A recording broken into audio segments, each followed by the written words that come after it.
On continue toujours dans le chapitre 7, la réponse immunitaire. Dans cette vidéo, on va parler de la réponse immunitaire spécifique à la médiation cellulaire et on continue avec la notion de la mémoire immunitaire. On commence par le document 6, la réponse immunitaire spécifique à médiation cellulaire. Un petit rappel sur l'activation des lymphocytes TC ou bien T cytotoxiques qui sont les effecteurs de cette réponse immunitaire à médiation cellulaire. Donc je vous rappelle que c'est un ensemble de cellules TC qui ne sont pas activées. La fixation d'un lymphocyte TC spécifique à une cellule infectée de l'organisme par l'intermédiaire de son TCR qui se fixe spécifiquement sur le complexe HLA de classe 1 avec le peptide du non-soi exprimé à la surface d'une cellule infectée par l'organisme. Donc cette fixation spécifique va exclusivement activer un lymphocyte TC. Ce lymphocyte TC va se multiplier, va donner plusieurs cellules mémoire qui vont avoir un rôle ultérieurement suite à une nouvelle réintroduction du même antigène. Et les autres cellules se différencient en des cellules effectrices de courte durée de vie qui sont appelées lymphocytes T cytotoxiques. Donc cette reconnaissance avec un signal du lymphocyte T4, le chef d'orchestre du système immunitaire, par l'intermédiaire de l'interleukine 2, cette fois-ci, va donc différencier les lymphocytes TC. Donc maintenant, les lymphocytes TC sont activés, différenciés et prêts à lutter contre l'infection et leur mécanisme de défense est la cytotoxicité. Dans ce document-là, on va voir le mécanisme de cytotoxicité en détail. Donc ça, c'est un lymphocyte TC qui est spécifique pour le complexe HLA1, peptide du non-soi exprimé à la surface d'une cellule du corps infectée. Donc ça, c'est le lymphocyte, ça, c'est un noyau, ça sont TCR spécifiques. Et à l'intérieur, dans le cytoplasme de cette cellule, il y a deux types de substances, l'une appelée perforine et l'autre appelée granzyme. Lorsque ce lymphocyte se fixe sur une cellule cible, la cellule est dite cible, c'est lorsque son complexe HLA1 peptide est spécifique, c'est la double reconnaissance à son TCR. Donc cette fixation avec un signal de l'interleukine 2 venant à partir de lymphocyte T4 permet au lymphocyte TC maintenant de libérer son contenu d'abord en perforine. La perforine libérée permet de créer un canal, un trou dans la membrane de la cellule cible. Suite à cette libération, le lymphocyte libère maintenant sa deuxième substance qui est le granzyme. Lorsque les granzymes sont libérés, ils pénètrent la cellule cible à travers le pont ou bien le canal qui était perforé par la perforine. Maintenant, la granzyme pénètre à l'intérieur de la cellule cible, atteint l'ADN de la cellule cible et permet sa destruction. Lorsque l'ADN de cette cellule cible est détruit, donc cette cellule sera morte, elle perd sa capacité à se diviser et donc elle meurt. Et de ce fait-là, le lymphocyte TC permet de tuer la cellule cible par un mécanisme de cytotoxicité grâce donc à des molécules, la perforine et la granzyme. Voilà, c'est ça le mécanisme de cytotoxicité. On ne peut pas parler du système immunitaire et de la médiation cellulaire sans introduire la notion de l'élimination des cellules cancéreuses. En fait, les cellules cancéreuses ou tumorales portent à leur surface des antigènes qui sont obtenus suite à des mutations. Donc, ces antigènes ont maintenant une structure tridimensionnelle différente de la structure initiale et donc sont reconnus comme non-soi par le système immunitaire, bien qu'ils appartiennent au soi. Donc ce sont des sois modifiés. Suite à cette mutation, la cellule cancéreuse est considérée comme un soi modifié et donc comme un non-soi et sera attaquée par les cellules immunitaires. Les cellules immunitaires impliquées dans cette défense sont les lymphocytes TC. Mais le problème qui survient à ce niveau, c'est que les lymphocytes T cytotoxiques ont un niveau de prolifération beaucoup plus faible par rapport à la cellule cancéreuse. Le cancer est caractérisé par une prolifération anarchique, rapide, incontrôlée des cellules.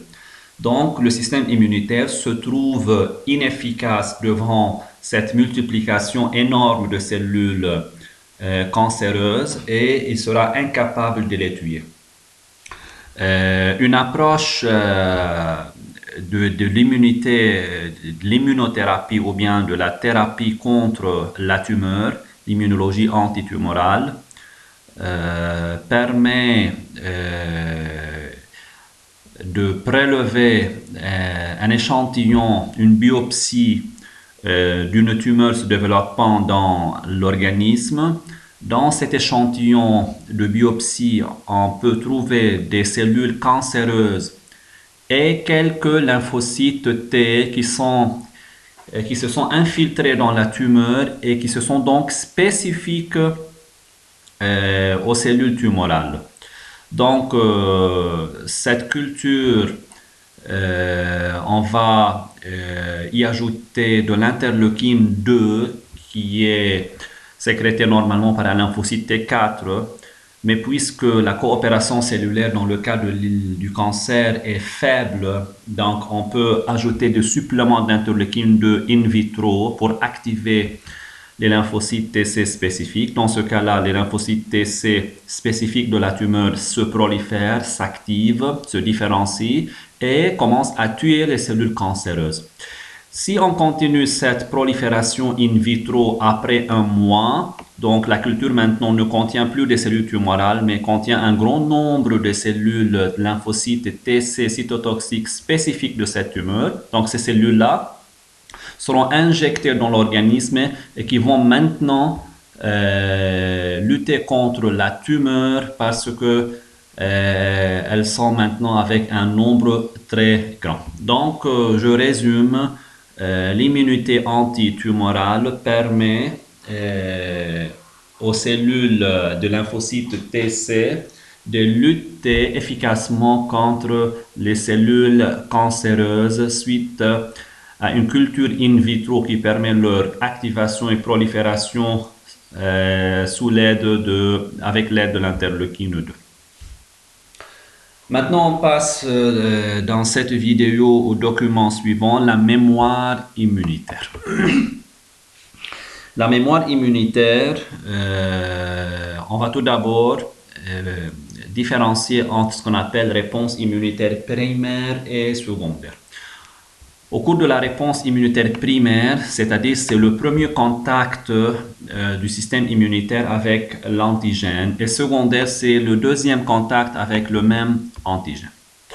Dans cette expérience, si on injecte à un lapin de la toxine tétanique, qui est une toxine virulente qui provoque, comme vous voyez, la mort de l'animal, on remarque que l'animal meurt même avant de produire des anticorps. Donc la mort a lieu au bout de quelques jours, 2 à 3 jours, même avant la production, l'activation du système immunitaire du lapin qui se trouve incapable de produire des anticorps qui nécessitent une semaine pour se mettre en place. Si on injecte de l'anatoxine tétanique, qui est la forme atténuée de la toxine, on remarque que le lapin survit. Et si on mesure le taux d'anticorps anti-toxine tétanique libéré dans le corps du lapin, on remarque que cette quantité commence à augmenter au bout d'une semaine. Donc, C'est le temps de latence, c'est-à-dire c'est le temps nécessaire pour que le système immunitaire commence à produire une immunité, produire des anticorps. Donc, il nécessite une semaine pour avoir des anticorps et le taux des anticorps arrive jusqu'à un maximum de 1 unité arbitraire quantité d'anticorps au bout de 2 semaines. Et ces anticorps assurent une protection contre le microbe seulement jusqu'à 3 semaines. Si après 6 mois, on injecte le même lapin avec le même antigène, mais cette fois-ci, la forme virulente, non pas la forme atténuée, la forme vivante, ce qui a provoqué sa mort au début, on remarque maintenant que l'animal survit parce que, tout simplement, il a déjà rencontré le même antigène, mais à l'état atténué. Donc, l'animal est immunisé contre cet antigène. Si on va maintenant étudier les caractéristiques de la réponse secondaire, on remarque que le taux d'anticorps commence à augmenter très vite. Regardez le temps de latence ici. Ça va prendre à peu près une semaine ou bien un peu moins pour que les anticorps se produisent. Mais dans le cas de la réponse secondaire, suite au deuxième contact avec le même antigène, les anticorps commencent à apparaître dans le plasma au bout de 2 jours à peu près. Et le maximum atteint au bout de la réponse secondaire sera plus grand. Il s'agit ici de 3 UA quantité d'anticorps, mais au cours de la réponse primaire, il s'agit de 1 UA seulement. La troisième caractéristique, c'est la persistance ou bien la durée de la protection. Ici, les anticorps protègent le lapin seulement pour 3 semaines. Mais dans ce cas-là, vous voyez la courbe qui s'étend et assure une protection jusqu'à 5 semaines et plus encore. Donc, la réponse secondaire qui représente le deuxième contact avec le même antigène a 3 caractéristiques. La première, c'est un temps de latence plus petit, c'est-à-dire la réponse immunitaire secondaire est plus rapide, elle est plus amplifiée, son amplitude est plus grande, c'est-à-dire la quantité d'anticorps sécrétés est plus grande, et elle est plus durable ou bien plus persistante, c'est-à-dire assure une protection pour plus de temps. Ces 3 caractéristiques de la réponse secondaire par rapport à la réponse primaire permettent d'avoir une réponse immunitaire secondaire plus protectrice. Donc voilà. Maintenant, on va savoir quelle est la cause de cette protection, de cette efficacité de la réponse immunitaire secondaire. En effet, au cours de la réponse primaire, les lymphocytes B ou T, qui sont spécifiques d'un antigène donné, les unes se transforment en cellules mémoire et les autres en cellules effectrices. Ces cellules effectrices sont en nombre relativement petit, qui assurent une défense relativement faible. Mais lorsque le même antigène est réintroduit dans le corps, une réponse immunitaire secondaire s'établit cette fois-ci. Et vous voyez maintenant les cellules mémoire sont plus nombreuses et les cellules effectrices sont plus nombreuses. Parce que tout simplement, la réintroduction du même antigène dans le corps va activer les cellules mémoire, ces cellules-là, et qui sont, comme elles sont plus différenciées et plus nombreuses que les cellules stimulées au cours de la première réponse, donc cette réponse sera plus rapide, plus amplifiée et plus persistante, donc plus efficace. Maintenant, on va étudier une application sur la réponse immunitaire primaire et secondaire au niveau médical et je parle précisément de la vaccination. Avant de commencer et de définir c'est quoi la vaccination, on va définir les 2 termes immunogénicité et pathogénicité. L'immunogénicité, c'est-à-dire la capacité d'un antigène à stimuler le système immunitaire, c'est-à-dire la capacité d'un antigène de non-soi à déclencher une réponse immunitaire. La pathogénicité, c'est la capacité d'un antigène du non-soi à provoquer une maladie. Si on prend un microbe vivant, par exemple ce microbe-là, la toxine tétanique. Si on prend la toxine tétanique, c'est un microbe vivant Ce microbe, puisqu'il est un élément du non-soi, donc il possède un pouvoir immunogène, c'est-à-dire il est capable de stimuler le système immunitaire puisqu'il s'agit d'un élément du non-soi. Mais en plus de ce pouvoir, le microbe vivant possède un pouvoir pathogène, c'est-à-dire il a la capacité de produire une maladie. L'introduction du microbe vivant au cours d'une réponse, au cours d'une première introduction, va provoquer la mort de l'animal, comme on a déjà vu. Alors, le vaccin consiste à atténuer ou bien à tuer ou bien à inactiver le microbe. Si on désactive le microbe, on l'atténue, on le tue à une grande chaleur par exemple, ou bien avec une autre technique chimique ou physique, peu importe. Donc dans ce cas-là, le vaccin va perdre son pouvoir pathogène. Donc va perdre son pouvoir pathogène et va garder son pouvoir immunogène.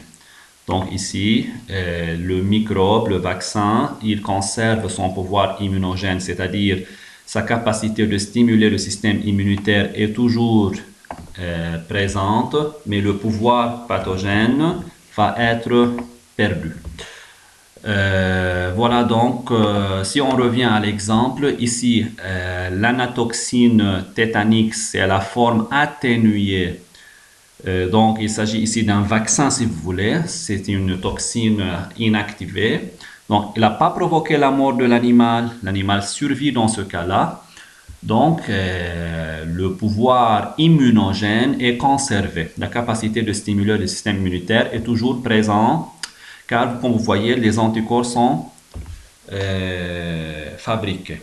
Mais l'injection de la toxine tétanique, c'est-à-dire l'introduction du même microbe, mais à l'état vivant maintenant, permet d'avoir une réponse secondaire. Donc, cet antigène-là possède maintenant un pouvoir immunogène car il a provoqué une réponse immunitaire.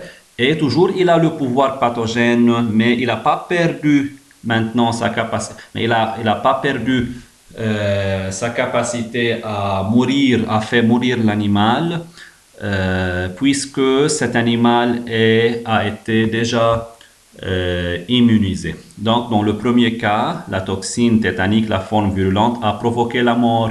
Mais dans le deuxième cas, elle n'a pas provoqué la mort puisque l'animal a été déjà rencontré avec l'antigène. Donc, la vaccination, c'est l'introduction d'un antigène à l'état atténué, inactivé ou bien mort.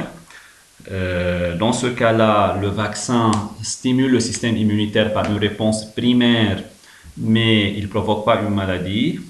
Et au cours de la réponse secondaire, suite à une rencontre avec le même antigène à l'état virulent, ou bien lorsque le microbe est vivant, permet d'avoir une réponse immunitaire secondaire plus amplifiée, plus rapide et plus durable, et de ce fait-là ne provoqueront pas la mort de l'organisme. Donc voilà, c'est l'importance de la vaccination qui protège contre une infection ultérieure. Donc c'est un traitement préventif si vous voulez.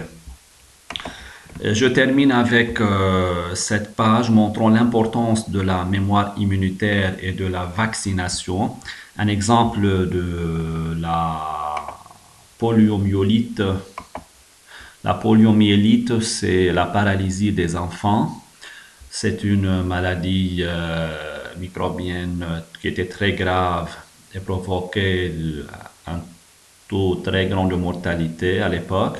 Donc, si vous voyez le développement de la poliomyélite, de la maladie dans les années 50 en Angleterre, donc ça augmente le taux de mortalité ou bien des maladies. Et lors de l'introduction du vaccin au cours de l'année 1960, on remarque que le taux de la maladie diminue continuer à diminuer dès que le vaccin ou bien le taux de vaccination augmente dans la population.